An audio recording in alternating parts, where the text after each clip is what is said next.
Hello, everybody. This is Johnny Mango, and today I'm really excited because we have a wonderful guest with us. I'd like to just talk a little bit about his background. He's a medical doctor, he's a psychiatrist, he's an educator. He earned his medical degree from Emory University School of Medicine, completed his residency and 2 fellowships at Duke University, and has been awarded board certifications in general psychiatry, child and adolescent psychiatry, and forensic psychiatry. And most of all, he's a thought leader in the integration of spirituality and medicine. And that's what I'm hopeful we will talk about today. And he does have a new book coming out. I'm sure we'll talk about that in length. But I'd like to welcome Dr. Thomas McCormack. Welcome, Doctor. Thanks, Johnny. It's great to be here. Thank you. Let's talk about the connection between spirituality and medicine.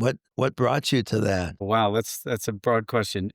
Basically, I grew up pretty not a spiritual fellow. I grew up a nominal Christian, but our family didn't often go to church, didn't read my Bible really very often, sort of treated God as a genie. If I needed something, I'd shoot a prayer upward and, wasn't really sure that was having any effect and just kind of lived my own life. I began to see probably in high school or maybe a little younger that science explained the natural world really well. And I became really fascinated with science, wanted to become a physician, just thought science held the answers, thought that was the highest degree of knowledge that a person could attain. Things changed when I graduated from undergrad. I'd worked very hard and done well academically and was all set to go to medical school. I'd been recommended highly by my pre-med committee at college, had done well on the medical college entrance exam, the MCAT, and had great grades, and was told I shouldn't have a problem getting in a state medical school. But that didn't happen. In fact, I interviewed in October of my senior year, and they went so well, I was quite certain that I would get acceptance any day.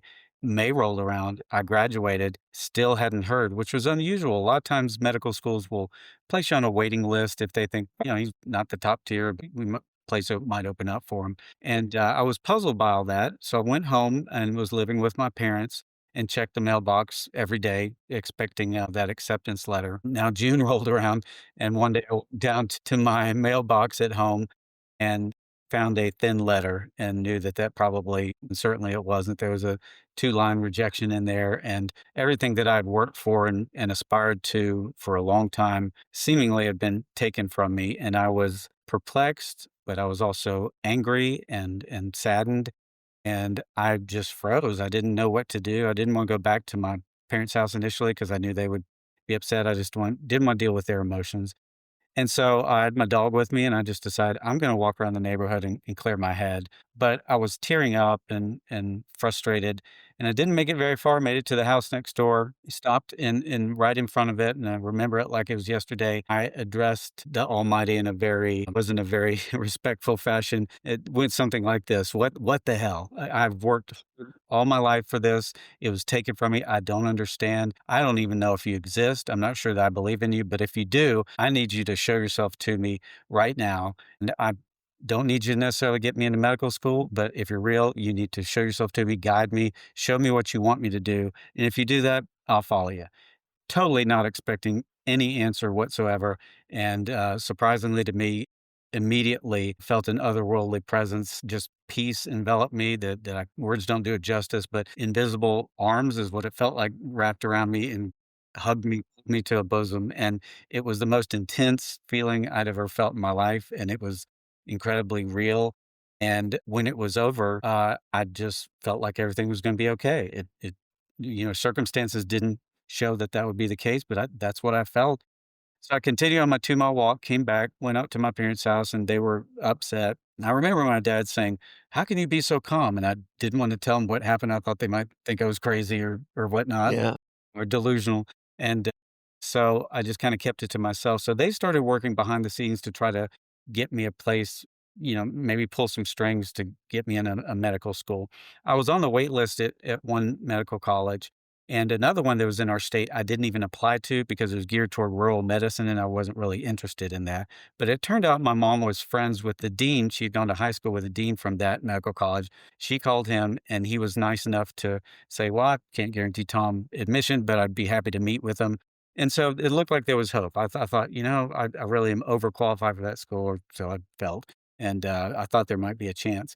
But as it got close to driving the 100 miles down there to meet with, I just felt this wasn't the way. It just didn't feel right to me, and I was lingering kind of on the couch. And when it came the day to go, and my mom said, "You got to go," and so I got up and started walking towards the back door and kissed both my parents goodbye, and literally had my hand on the doorknob when the phone on the wall rang, and my mom answered it, and I froze because she had this puzzled look on her face. She said, "Yes, yes, he's right here," and she cupped the phone and kinda thrust it toward me and said, "It's for you." And I said, "Who is it?" And she goes, "It's for you," and kinda shoved it in my face. And so I grabbed the phone, and on the other end was the dean for the medical school I'd been waitlisted at, and he said, "Hey, Tom, this is Dean so and so. I just wanted to see if, you'd be willing to accept a position in our class of 1996." And I said, "Yes, sir, I would." And he said, "Well, great. School starts next week. You better hustle." So loving it, but I hung up the phone and my parents were sitting there, and I told them what happened, and we were just jubilant. But what I realized from that was that I didn't know what happened. I knew that something miraculous had happened that I could not explain. Science didn't do it justice. And I realized that I prayed this silent prayer that somehow something heard and then responded to, and then orchestrated events to bring about good in my life that wasn't because I wanted it, but it's because it was his will for me looking back, and I had surrendered to that. And that really started my journey of faith. As I went to medical school, obviously I started trying to find out what this entity was that had enveloped me. And so my first year classmates probably thought I was very strange because I would take study breaks, and during those breaks I would read the sacred texts of different religions. I'd read the Quran, the Bhagavad Gita, the Upanishads, and things from, I can't remember the name, but I think it's called Tipitaka from Buddhism. And I saved Christianity for last because I thought, well, trying to be scientific about this. I grew up in America in a nominal Christian family. I really need to look at that last because I might have some inherent bias. And when I got to the Bible and read that, I was really blown away, and it hit me that for me this was the truth. And it was shortly thereafter that I accepted Jesus as my savior and my higher power. And that really set me on the road to thinking about spirituality in a more, concrete sense. In medical school, saw a lot of people suffering both from physical and psychological ailments. And I found the undeniable tendency that the people that had a religious underpinning did better. They both had better coping and they had better health outcomes. And it just puzzled me that why aren't we talking in medical school about, religion and faith at all, since that's important to a lot of people and can be very helpful in their treating their illnesses. And when I got to residency and decided to become a psychiatrist, I got even more interested in the intersection of spirituality and medicine. And so I did some research on it, and there was a attending at Duke who's still there, Dr. Harold Koenig, who has done tons of research on this. And I started looking at his research and others and found that there's over 3,000 studies clearly showing that religion and spirituality is helpful for health outcomes. And that's Really? my story. Yeah. Well, I didn't either because again, Johnny, it wasn't taught to us in medical school. It wasn't Yeah. even taught in residency. I really had to I was going on my own faith journey and, had sought this on my own and found it, and I found I found something that was hidden, and, there are 3,000 studies, man, that's pretty compelling, and for that not to be addressed was just puzzling to me, and I Yeah. really felt a sense that, I need to bring that more to the forefront of medicine. Right. Now, I understand in your practice you specialize in complex and treatment resistance psychiatry. I would think that that's got to be a challenge within itself, but you have any success with that? Yeah, one thing so when I went to medical school, I initially wanted to be a cardiothoracic surgeon, and, I changed my mind several times. I finally, in my 3rd year, settled on dermatology. I thought, well, it's a better lifestyle, and I can still work with my hands and that sort of thing. When I decided to go into psychiatry, my, dermatology attending said, "Tom, you're making the biggest mistake of your life." And he was wrong. I hope I get to see him at some point and tell him that everything worked out great. Yeah, it's been a different road, and seeing when I got in residency, for whatever reason, I was equipped to handle really difficult cases, and so attendings at Duke would actually send cases like that they were too busy for to me, and from some pretty, kind of important people, and they would always be reluctant. And the attending would just say, "I'm supervising Tom, so you're still going to be under my care." And so I really got experience with it and was good at it and enjoyed it. One thing I found in psychiatry, I remember told me in medical school, they were like, Tom, this is very much unlike surgery. You've got to be comfortable with people not getting better, certainly not right away. And with some people having chronic illnesses that you may treat for years and years and years. And you might just be walking through the valley with them and they may not get a ton better. I was comfortable with that. So I knew what I was getting into. But yes, to answer your question, I find it incredibly rewarding. It's difficult, but again, I feel like I'm equipped to handle that and really blessed career and blessed to, um, be educated well beyond my intelligence and have great teachers to help me along the way. So you have deep experience. Well, let's talk about that connection. You have a special name for that connection between spiritual, medical, physical. What's that term that you use?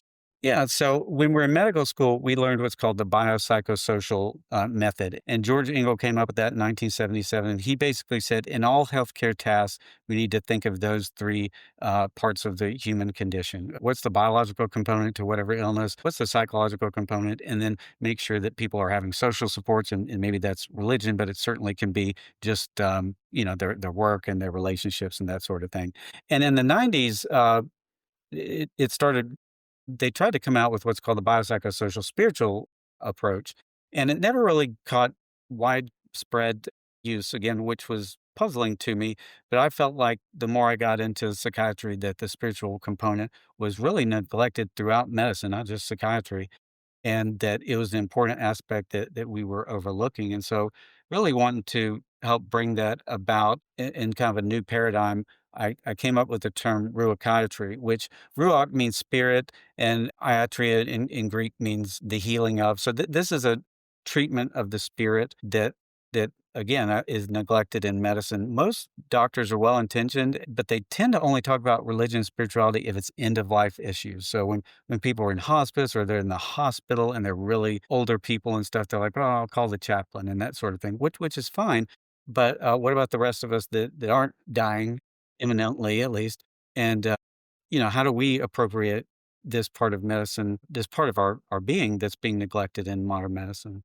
It's interesting. It just what came to thought right there is that when somebody's dying, they're getting ready to enter the spiritual world, so they need to be prepared. But that spiritual world is a part of us all the way through, is what I'm hearing from you. But that's That my belief. yeah, Yes, okay. And so I understand you have a new book that's going to be released next week, I believe, that's right. late On February October, 28th. Yes, and the name of it's Hidden Medicine. that's right. Let's talk about that a little bit. Sure. What's in that book? What can people learn from that? Yeah, I'm really excited for it to come out. It's been a labor of love. I've wanted to write for years, but I feel like this book really is timely. I think it was written for a time such as this. My writing actually started in 2022, and I wrote for a couple of years. The thing that was the impetus for me to finally write was my father had contracted Alzheimer's dementia in 2019 and ended up passing away from that in 2020. And that was very hard. Just a wonderful man and best man in my wedding. But just watching my mom deal with that and trying to help her.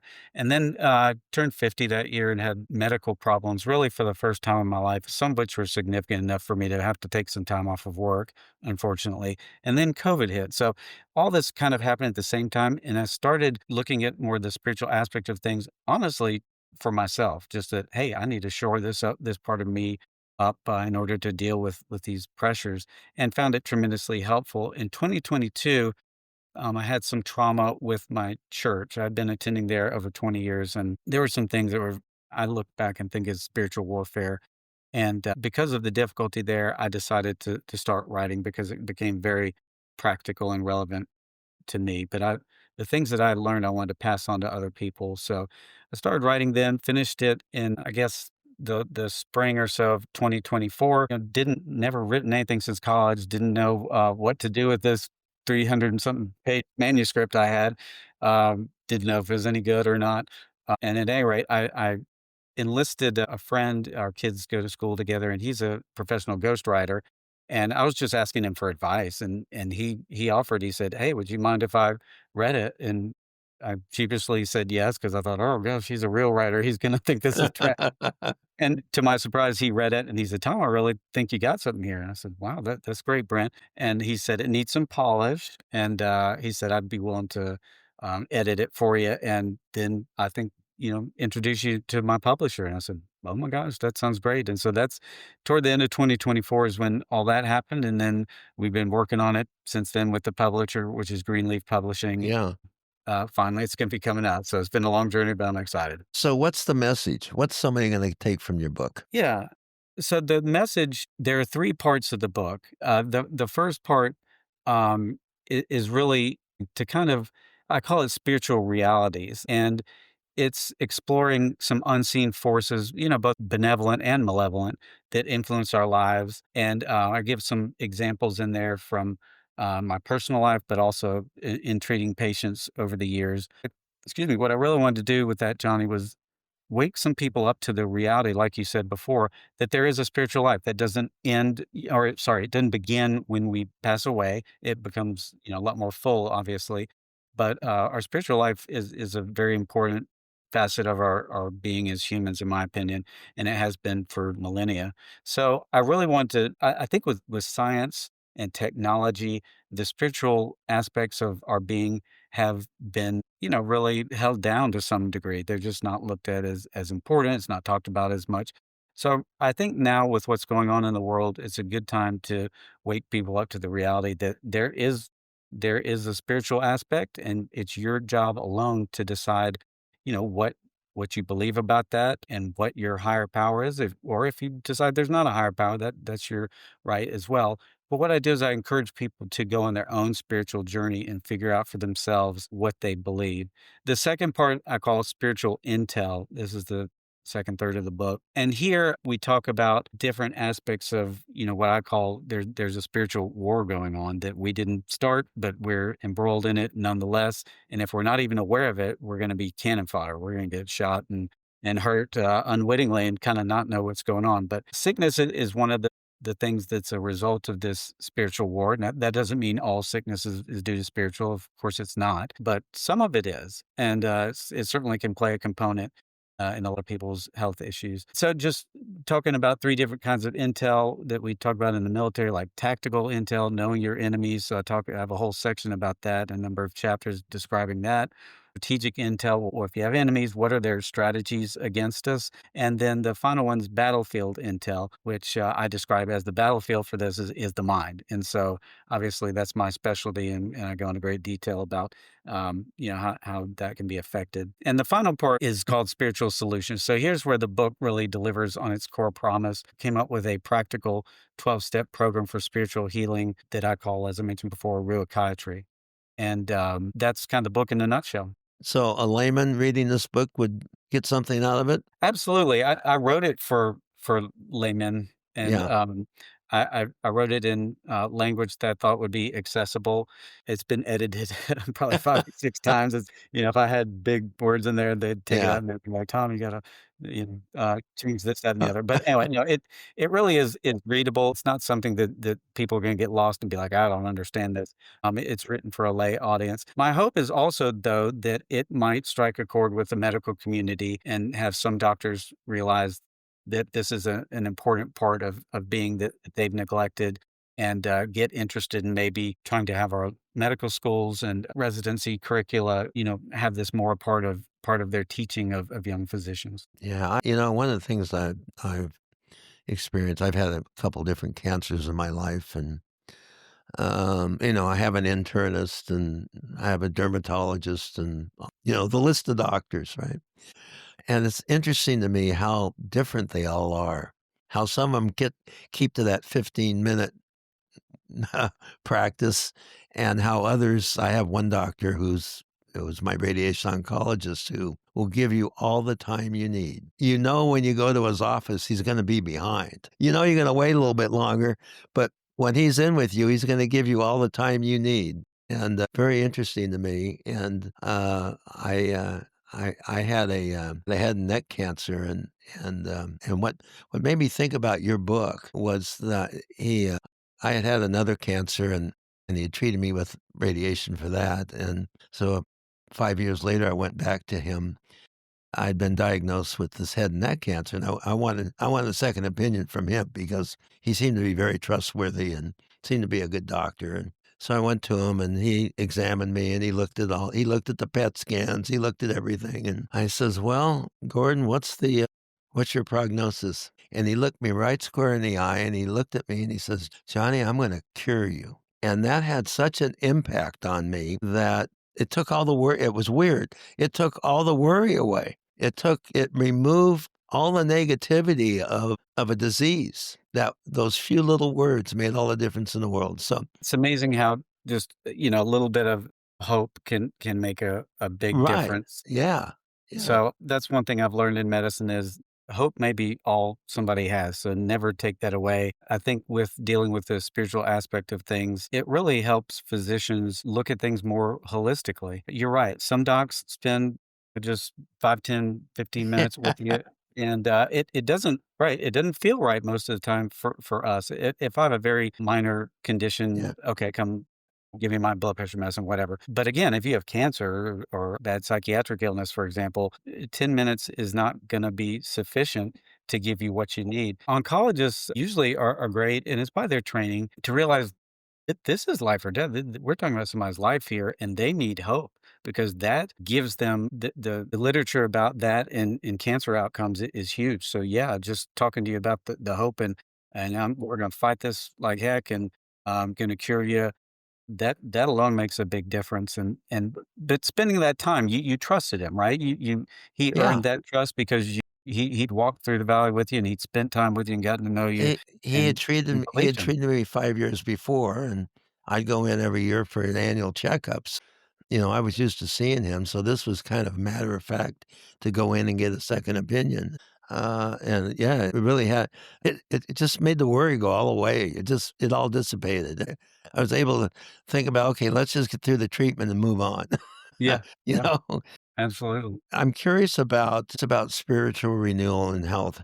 Can you give us some examples of that? I mean, through your practice, and maybe not directly through your practice, but what you've learned about the spiritual side connected to the healthy side. Yeah, again, looking at the literature and seeing that the outcomes health-wise are better with people that have a spiritual underpinning. What I try to do with patients who are open to that, and, clearly some aren't, and that's fine. People who are, I have found that having a systematized approach like I came up with these 12 steps can be really helpful. For example, the first step but incidentally, I came up with these because in my research, I found that the only branch of medicine that deals with spirituality at all is the branch of addictionology. Uh-huh. So obviously 12 steps came about with Alcoholics Anonymous back in the 1930s. But so I looked at a study from 2022 from Stanford University that's really important. It was huge. It had 10,500 subjects in it. And the conclusion of the folks at Stanford was that AA works so well for the disorder of alcohol use disorder that used to have such a grim prognosis that it just was very helpful. And my first thought was, wow, if this could be applied to this spiritual type of treatment could be applied to other medical and psychiatric illnesses, what would that mean? Because it's a free resource. You don't have to be a physician to run these groups or whatnot. So that's how I started thinking about, since it's already in the lexicon, a 12-step approach. And so I modeled it after that. And I talked with the people in New York at AA and got their approval. And it's obviously different enough, but some of the same principles are there. And the first of which is accepting, your illness and your powerlessness over it, right? You wouldn't be seeing a doctor if you were powerful over it. You would have dealt with it yourself. Well, yeah, when I read about your described this 12 step, I immediately went to the AA model. Not that I'm that familiar with it, but I know about it. And what came to mind for me was surrender, the word surrender, because I think that's an important part of AA from what I've heard. Yes. What is it about surrender that impacts health? That's a great question. Surrender has become almost a bad word in for us Americans, right? We're rugged individualists, and we like to work hard and self-made man, all that kind of stuff. So it's really not in our DNA, and it's so very important. The thing about surrendering is it comes after you've accepted things, right? You've committed to fighting it, and it also comes after, in my paradigm, searching and deciding what you believe spiritually, what your higher power is. And once you've identified that, to me, surrender, if you have a benevolent, all powerful spiritual being, surrender becomes a very reasonable approach. Hey, why wouldn't I tap into to somebody like that who loves me and has the ability to heal me and help me? And if he doesn't heal me, then at least help me cope with what I'm dealing with so that I can be victorious day to day. And so that's where that surrender submission comes in, and that's why it's so important. It takes your hands off the steering wheel of your life and helps you realize that God is in control. And if I surrender to Him, He's going to equip me to handle this, and I certainly pray that He will heal me. But one thing is, the God of the Bible promises one day you will be healed. He may not heal you on this side of eternity. He might. I sure hope he does, and I sure hope he works through physicians and other healthcare providers to do that. And miracles still do happen, but they're not common. And some people have some degree of illness that they still have to deal with. And I don't claim to understand that, but I do know that God is good and He has a plan for people. And one day He promises you will be healed completely. Right. I have a contemporary question for you, and you kind of touched on it a few minutes ago, but one of my observations in our culture, our media environment. With the internet now, I'm starting to observe, I see it in my kids, which are adults. We there's like a contradictory flow of information. And where we decide to get our information from is we tend to focus on wherever that information's coming from. Whereas I think maybe 30, 40, 50, 60 years ago, we had a more balanced flow of information. And what I see going on is that there's a intolerance for others based on the information that they've received. I don't know how else to say it anyway. So how does my question to you, and you may not have the answer to this, but how does somebody out there discern the truth? What can they do to discern the truth? Because we're getting bombarded with information. And once we get some information that seems to attract us, we then lock onto that and tune everything out. That's a great question, and I'll try to answer it the best I can, but it's a difficult question. It's my belief that truth is absolute, and in postmodern culture, we've come to erroneously believe that this is my truth, and you can have your truth. We've kind of forgotten the fact that there is the truth, right? 2 plus 2 equals 4. Doesn't matter how you feel about it. Doesn't matter what political party you're in. 2 plus 2 does not equal 5. It's the objective and verifiable truth. And people have to, as far as their spirituality, have to come do a thorough search and an honest search. And I believe that they will find truth if they do that. And just truth in media, for example, and some of the book goes into this. We have to understand that if you do come to believe that there's a spiritual world and that there are negative spiritual entities, they might be influencing what we listen to, what we watch, what we believe, because they have an agenda.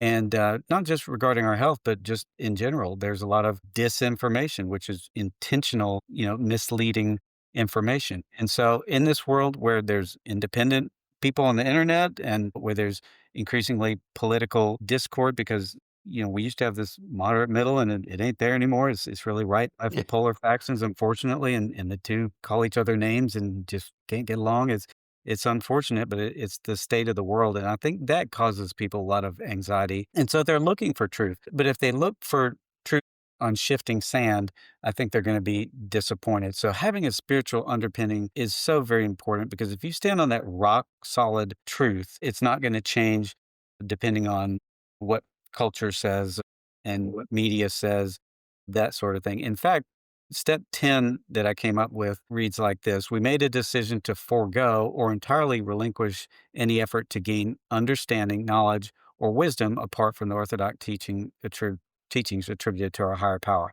Now, that doesn't mean we can't get knowledge from media, we can't get knowledge from trusted news sources, we can't get, um, you know, truths from philosophy, and we should just throw all that away. Absolutely not. There are certainly there's human wisdom, but the wisdom that's eternal and that comes from above leads to the truth that's unshakable and doesn't change with the shifting sands of time. Right. Well, okay, that's a good one, and I hope my listeners take heed. It's a great answer. Thank you. Lastly, before we go, what actions can somebody take to improve their collective spirit, their body and spirit and mind? What is it that they can do? Is there First of all, any I think particular practice that they can do? yes, I think that the best initial approach is to look at your health in a holistic manner. We Americans, 350 million of us, we consume 70% of the world's pharmaceuticals. And Wow. the world has a population of over 8 billion now, right? So Yeah. this small amount of people is taking the vast majority of the pharmaceuticals. I'm a physician. Obviously, I'm not against pharmaceuticals. I think they should be used judiciously. But I will say I have concerns about us as a society being overly reliant upon them, both for our physical and our mental health, quite frankly.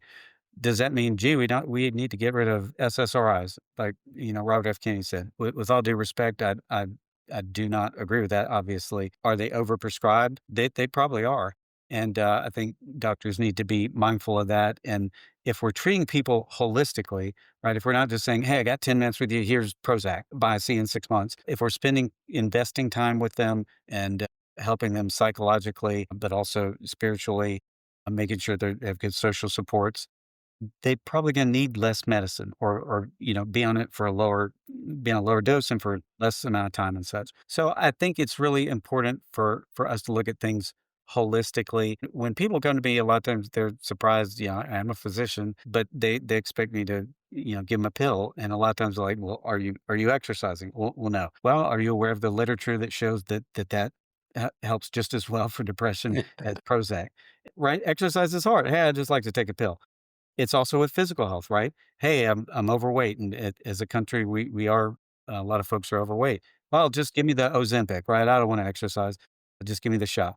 And again, short-sighted, shortcut, not the right approach. So I think if we can look at things holistically in health, and that means biologically, okay, you might need a medicine for your malady, but is your sleep good? Are you eating right? Are you getting regular exercise psychologically, taking care of yourself? Are you practicing self care, which could be a host of things, but taking appropriate time off for yourself to do leisure activities, but also, prayer, meditation, those sorts of things are obviously helpful psychologically. Then socially, are you plugged into a social network? You have a good group of friends? Do you meet regularly? Are they edifying?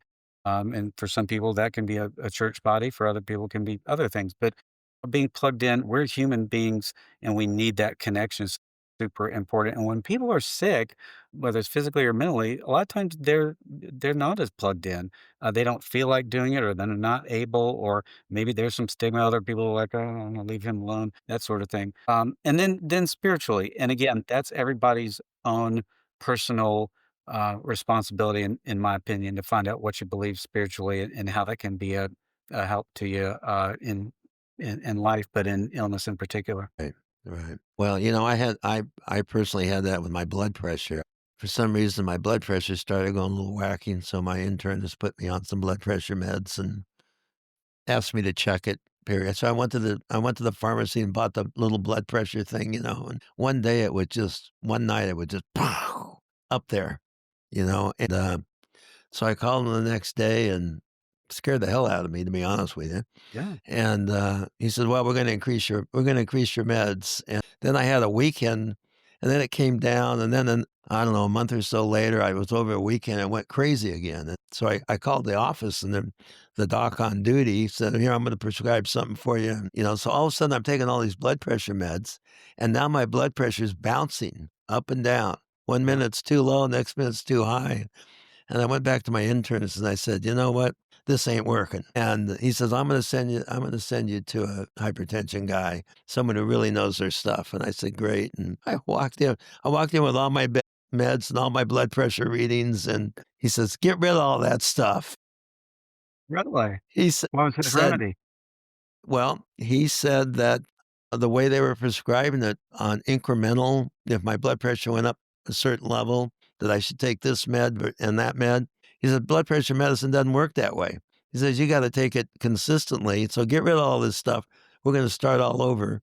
And I've almost got him talked into getting me off completely. So I'm very close. But I've been exercising. I've been doing a lot of things myself, eating differently, doing the stuff that you described, Yeah. walking more, just being more active. And I've lost, since I started on this journey, maybe 20, 25 pounds. The blood pressure guy says that's the most important thing. That's what's getting it down, Johnny, Yep. is lose some weight and makes a big difference. So anyway, yeah, so I can relate to what you're saying. Taking that holistic approach is really important. Yeah, and I've had hypertension myself, and I do take a little bit of medicine because it unfortunately runs in my family. I'm not overweight. Yeah. I'm in pretty good health. But what I did find is, hypertension is one of the most common what we call psychosomatic illnesses, and that term a lot of times people don't understand. But basically, that just means there's a psychological stress related component to it. Doesn't mean it's all in your mind. And what I found was that when I'm psychologically better and handling stress better, my blood pressure is lower. You Shocking, know, but you know what proved that to me? One night, this is, I don't know, during the summer, and I live in a rural area of North Carolina. When I had the windows open, and right before I go to bed, I was taking my blood pressure for my doc, and I took it in the morning and at night, and I do it 3 times on 2-minute intervals. That's what they trained me to do. And so I'm sitting there and I do the first one, okay, it's in the normal range. I do the second one, it's in the normal range, and all of a sudden, a gun went off outside. It sounded like it was right outside my window. I'm sure it wasn't, but it's probably down the road somewhere. I took that 3rd reading and it was off the charts. That goes to what you're saying. yeah. The psychological elements of and how we respond to things. And that really ties into what your book's about, I would think, too. It's that Uh, all these different elements affect us, even though we think it's maybe just our arteries constricting. But what's making that constrict, as an example? that's So, right. In the biological component, for example, with me, if I inherited that, a lot of people in my family that die from a young age from strokes and stuff because their blood pressure's up. Okay, well, that stinks. That's definitely a biological thing. Should I yeah, exercise? You betcha. yeah, Should I eat right? Of course.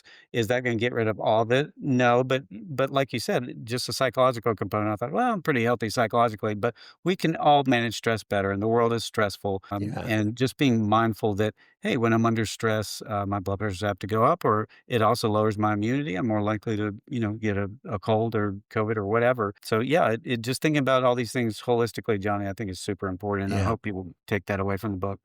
yeah. So let's talk about just where's your book at? You can find it on Amazon, I would think, after the 28th of October, right? That's its release Yeah, date? it's on Amazon right now for pre-sale. If people want to pick it Okay. up early, they'll go ahead and deliver it on 28th. But it's officially released on the 28th. It will be in bookstores everywhere. It should be on shelves at Barnes and Noble. Some of the big box stores you can get it online. So, like if you like to shop at Walmart or Costco or Target, they have it, but they may not have it in the store. If it becomes popular, as I hope it will, then they'll probably put it on their shelves, but, shelf space is hard to get. And it's called Hidden Medicine by Dr. Hidden Thomas medicine. McCormack. Yeah, the unseen war on your health and the spiritual prescription for healing that could transform, healthcare. Wow, that's a hell of a title. It's a long title, yeah. Okay. So that's why I usually just say hidden medicine, that's a little bit Hi more memorable. Hidden Medicine, the Unseen War of Your Health, and the Spiritual Prescription for Healing that Could Transform Healthcare. That is one title. Hidden Medicine. Well, doctor, thank you so much for spending time with us and sharing your knowledge, your comprehensive knowledge about humanness and about the spiritual elements that may have more of an effect on us than we ever realized. Well, you're quite welcome, John, I appreciate you having me. All right. Well, thank you and have a wonderful afternoon. Thanks, you too. Okay. Take care. Bye bye. You too. Bye-bye. You have been listening to Minutes with Mango, Life in Motion. Subscribe to hear a new and unique guest each week as they comment on their life's journey and share experiences with lifestyle, culture, and career. You can always find us at minuteswithmango.com.